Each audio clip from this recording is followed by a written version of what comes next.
বৈকুণ্ঠ ধামের সন্ধান তোমরা কেউ কোনোদিনই পাবে না।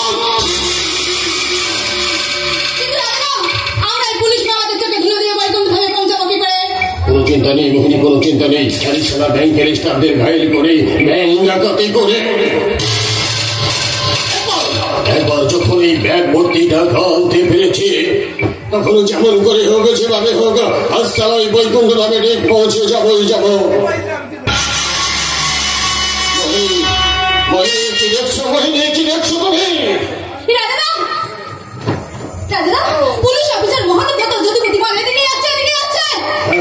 তাই তো মোহিনী, তাই তো তুমি একদম ঠিক দেখেছো মোহিনী, একদম ঠিক দেখেছো।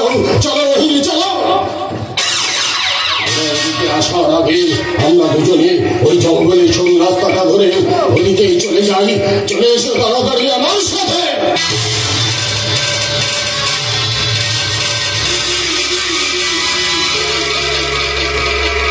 না না, ওরা বেশি দূর পালাতে পারেনি। কি সাংঘাতিক কাণ্ড!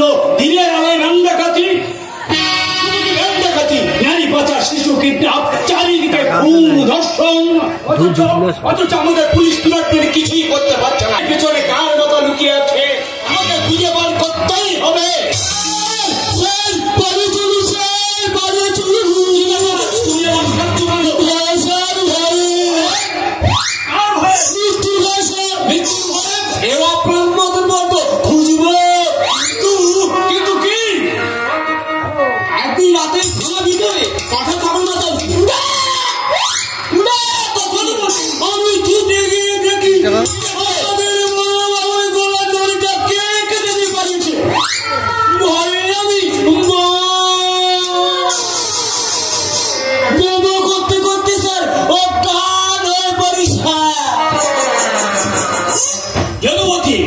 যদুপতি যা পাওয়া, এ তো কোনো সারা শব্দ নেই। যদুপতি কি কাণ্ড! আমি জল খাবো। ওটা বলছি এরকম করছো কেন? কি মৃত্যু স্যার? আপনারা যিনি নিখোঁজ মুখ্যমন্ত্রী হয়ে এসেছিলেন তিনিও আপনাদের দাঁড়া সিং ছিলেন, কিন্তু অন্যান্য প্রতিবাদ করতে গিয়ে দেখো কি কাণ্ড! সে কি মনে স্যার? আমার 7 দিন বিছনায় পেচ্ছাপ করে পড়েছিলাম স্যার। আমি জল খাবো। তাই চলুন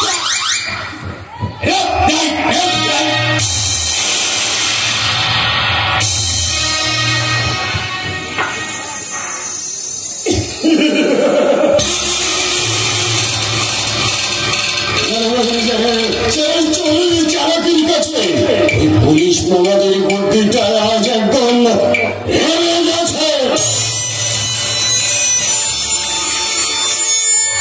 যারা আমার কাজ করছো মনে হচ্ছে বিশ্বকাপ জয় করেছো। মনে রেখো আমরা চিন্তাই করি রাস্তার মাঝে হাসি আন্দোলন মোটেই ভালো নয়। ঠিক কথা বলেছো। আজ তারা আমরা হলাম ওই অন্ধকার জগতের এছাড়া আলো আমাদের শত্রু, অন্ধকার আমাদের বন্ধু। আর সেই জন্যই অন্ধকারের বেদাসবাদ সর্বদার নির্দেশ আজকে জ্ঞানগতিটা করেছে। আর তাই আসলে আনন্দ যদি করতেই হয় তাহলে দেবতার বৈকুণ্ঠ ধামে গিয়েই করবো।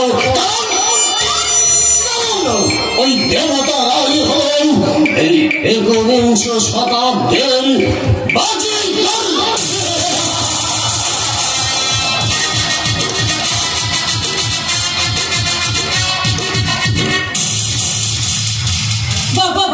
এত রাগ আপনার? আরেকটু হয়তো লোকগুলো আপনি মেরে ফেলতেন। ওদের মধ্যে সরকারে বেঁচে থাকবি এই পশ্চিমবঙ্গের মা করে রাতের বেলায় একা একা বাইরে বেরোতে পারবি না। কিন্তু ওরা মরে গেলে ওদের বাবা মা তো অনাথ হয়ে যাবে। যে রাজ্যে মানুষ আজও ডাল ভাত খেয়ে মনে সুখে হাসে, কৃষক শ্রমিকরা ফিরে পায় তাদের ন্যায্য অধিকার, যে রাজ্যে মা বোনেরা রাত 12টার পর একা একা বাড়ি ফেরার সাহস পায়, সেই শান্তি শৃঙ্খলা সর্বভূমি এই পশ্চিমবঙ্গের মাটিতে যারা কলঙ্কিত করতে চাইবে তাদের আমি কিছুতেই ক্ষমা করবো না। আপনাকে যে কি বলে ধন্যবাদ জানাবো তার ভাষা খুঁজে পাচ্ছি না। আজ আপনি আমার কোনো উপকার করেছেন, তাই আমি আপনার কাছে ছিল ঋণী হয়ে রইলাম। না না, ঋণের কথা বলছেন কেন? আসলে সুখে দুঃখে মানুষের পাশে দাঁড়ায় তো মানুষের একমাত্র কর্তব্য। আসলে কি জানেন তো, অন্যের বিপদ দেখলে নিজেকে ঠিক রাখতে পারি না, তাই তো নিজের জীবনের পরোয়া না করে আমি অন্যের বিপদে ঝাঁপিয়ে পড়ি। যাক, এবার আমি চলি। শুনুন, আবার কবে দেখা হবে? দেখা কি জানি কবি, কোনো চিন্তা করবেন না। রনে বনে জলে জঙ্গলে আপনি যেখানেই বিপদে করবেন, আপনি আমাকে স্মরণ করবেন, আমি ধূমকেতুর মতো উদয় হইয়া আপনাকে রক্ষা করিব। আপনার হাতে থেকে কি রক্ত পড়ছে? এইটুকু রক্ত দেখে ঘাবড়ে যাচ্ছেন ম্যাডাম? আপনার মহিলারা যদি এইটুকু রক্ত দেখে ঘাবড়ে যান, তাহলে দেশে নারী নির্যাতন অন্যায় অত্যাচারের বিরুদ্ধে আপনার রুখিয়ে দাঁড়াবেন কি করে? তিনি হাজার মতো প্রাঙ্গণদের আদর্শ অনুপ্রাণিত হয়ে আপনার মহিলারা যদি এদেশে প্রতিবাদের প্রাচীর করে তুলতে পারেন, তাহলে দেখবেন ওই সমস্ত শয়তানের দল এই বাংলা মায়ের আচরণটাকে কিছুতেই কলঙ্কিত করতে পারবে না। অনেক জ্ঞান দিয়ে ফেলেছি, এবার আমি চলি। নমস্কার। না, আপনি যাবেন না। আজ আপনার আমার উপকার করেছেন, তাই উপকারের বিনিময়ে আপনার ক্ষত চিহ্নটাকে বেঁধে দিলে আমি মুক্ত করে ঋণ মুক্ত হতে চাই। আপনি আপনার দামি শাড়িটা ছেড়ে ফেলেন, আপনার জন্য ক্ষতি হয়ে গেল। ক্ষতি যে হওয়া সে তো আমি হাতেই হয়ে গেছে, দিন আপনার হাতটা নেই। যে হাত নারীকে সম্মান বাঁচায়, যে হাত উপকারের বিনিময়ে চায় না কোনো প্রতিদান, সেই হাতের ক্ষত চিহ্ন এমনি করে বেঁধে দিয়ে কি করবো জানেন? কি বলবেন? আপনার সঙ্গে যেভাবে আমার দেখা হয়ে যাবে আমি সবকেও ভাবতে পারি। তার মুগ্ধতার আবেশে, অনুরাগের স্নিগ্ধতা, মনের অজান্তে কখন যে আমি আপনাকে ভালোবেসে ফেলেছি। বলছেন আপনি? বিশ্বাস করুন, বিশ্বাস করুন, আপনার সততা আদর্শ শিশুর মতো শিশু করুন মনের ছোঁয়ায় আমার এই ঘুমিয়ে থাকা মনের বাগানে আপনি ফুটিয়েছেন ভালোবাসার ফুল। আপনি খুশি কথা বলতে পারেন। আমি তো ভেবেছিলাম মেয়েরা শুধু ধন দৌলত টাকা পয়সা আর অর্থ অভিযাত্রীর কথা ভাবে, কিন্তু আপনার মুখে মামাটি মানুষ আর জীবন দর্শনের কথা। না, আপনি নয়, আজ থেকে শুধু দেব। বাবা ঠিক আছে ঠিক আছে, শুধু দেবী। কিন্তু দেবী, এই তোমার বাড়িতে কে কে আছে আমাকে বলে দেন তো। আমার বাড়িতে আমার দাদা আর বৌদি। আচ্ছা, তোমার বাড়িতে কে কে আছে আর তোমার নামটাই বাকি সেটা তোমার জানা হলো না? আমার নাম আদর্শ রায়। আর আমার বাড়িতে আছে মা বাবা আর আমার স্ত্রী ছোট ভাই দেবতা। আজ এই ঘড়িকের পরিচয়ে আমাদের মধ্যে যে সম্পর্কটা তৈরি হলো, সেই সম্পর্কটা কোনো দিন কোনো কারণে ভেঙে যাবে না তো দেবী। আদর্শ সম্পর্ক কখনো বিচ্ছেদের কারণে ভেঙে যায় না, সম্পর্ক ভেঙে যায় অবিশ্বাসের কারণে। আর সেটা নিশ্চয়ই তুমি কোনোদিন চাইবে না। আগুন না মাথা খারাপ। আরে বাবা, এদেশে মেয়ের বাবারা যদি খবরের কাগজে পাত্র চাই বলে বিজ্ঞাপন দেয়, তাহলে দেখবে সেই মেয়ের বাবার দরজায় কানা খোলা লম্বা পেটে রোগা মোটা থেকে শুরু করে একেবারে 25 থেকে 50 বছরের ছেলেরা এসে লাইন দিয়েছে। কারণ মেয়েরা যে যুগে সোনার চেয়ে দামি, ওরা পাচ্ছে রূপশ্রী কন্যাশ্রী আর মাসে মাসে 1000 থেকে 1200 টাকা। আচ্ছা, একবার যখন তোমাকে আমি কাছে পেয়েছি, কিছুতেই হাতছাড়া করছি না। কিন্তু আদর্শ, সত্যি যদি কখনো কোনো দানব তোমার বুক থেকে আমাকে ছিনিয়ে নিয়ে যায়? দেবী, পৃথিবীতে এমন কোনো দানবের জন্ম হয়নি যে আমার বুক থেকে আমার দেবীকে কেড়ে নিয়ে যাবে। তুমি আমাকে সত্যি খুব ভালোবেসে ফেলেছো। ভীষণ ভালোবাসি দেবী। ওই নীল আকাশ যেমন চন্দ্র সূর্য গ্রহ তারাগুলোকে তার বুকে আঁকড়ে ধরে রাখি, আমিও ঠিক তেমনি তোমাকে। কিন্তু তুমি? মাটি যেমন সবুজ গাছপালাকে ভালোবাসি,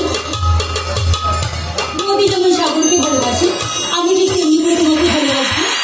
দেবী আর আদর্শের ভালোবাসা দিয়ে বলবো একটা আদর্শ নেবার, সেখানে আমরা দুজনে চোখে চোখ আর হাতে হাত থেকে বলবো নিখিলের সুখ, নিখিলের দুঃখ, নিখিল প্রাণের প্রীতি, একটি প্রেমের মাঝারে মিশেছি সকল প্রেমের স্মৃতি। কবে নিয়ে যাবে আমাকে তোমাদের বাড়ি? আরে বাবা, নিয়ে যাবো আগামীকাল তোমাকে আমার বাড়িতে অবশ্যই নিয়ে যাবো। সত্যি? আরে সত্যি সত্যি সত্যি। আমার দিতে আনন্দ হচ্ছে না? যদি প্রতিবার মতো তোমার মায়ের গায়ে হাত দিয়ে প্রমাণ করে আমি আশীর্বাদ চেয়ে নেবো, আর জমিয়ে গল্প করবো তোমার ছোট ভাই দেবতার সাথে। আর তোমার কানে কানে কি বলতে জানো? কি বলবে? তোমাকে তোমার দেখেছি নিজেকে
তোমার